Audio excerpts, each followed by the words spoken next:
Welcome to our channel. எல்லாருக்குமே ரொம்ப பிடிச்ச 90s ஃபேவரட் புளி ஜாம் தான் செய்ய போகிறோம். வாங்க வீடியோக்குள்ளே போகலாம்.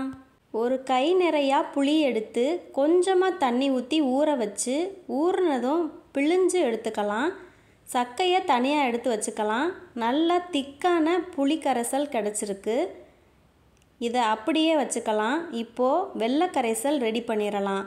வெல்லம் எடுத்துருக்கேன். இதை எந்த அளவு புளி எடுத்துருக்கோமோ அதே அளவுக்கு தான் வெல்லமும் காய்ச்சி எடுக்கணும்.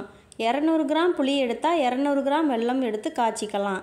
இப்போது நான் காய்ச்சி வடிகட்டி எடுத்துட்டேன். எப்போவுமே வெல்லத்தை காய்ச்சி வடிகட்டி யூஸ் பண்ணுங்க. ஒரு கடாயில் நம்ம வச்சுருந்த புளிக்கரைசலை சேர்த்து ஒரு 10 மினிட்ஸ்க்கு கலக்கி விட்டுக்கலாம்.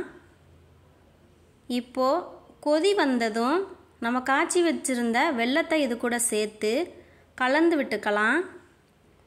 கொஞ்சமாக டேஸ்ட்டுக்காக உப்பு, 1/4 டீஸ்பூன் மிளகாய்த்தூள் சேர்த்து கலந்து விட்டுக்கணும். இது நல்லா கொதி வரட்டும். கொதி வந்ததும் ஒரு தட்டு போட்டு மூடி வச்சுருங்க, இல்லைன்னா வெளியில் தெரிக்கும். நல்லா கொதி வந்ததும் நல்லா கட்டியானதும் நீங்கள் அடுப்பை ஆஃப் பண்ணிடலாம்.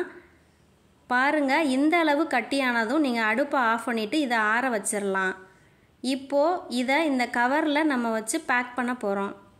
பாருங்கள், ஆறுனதும் எவ்வளோ கட்டியாக மாறிடுச்சுன்னு. இதை இப்போது பேக் பண்ணி எடுத்தாச்சு.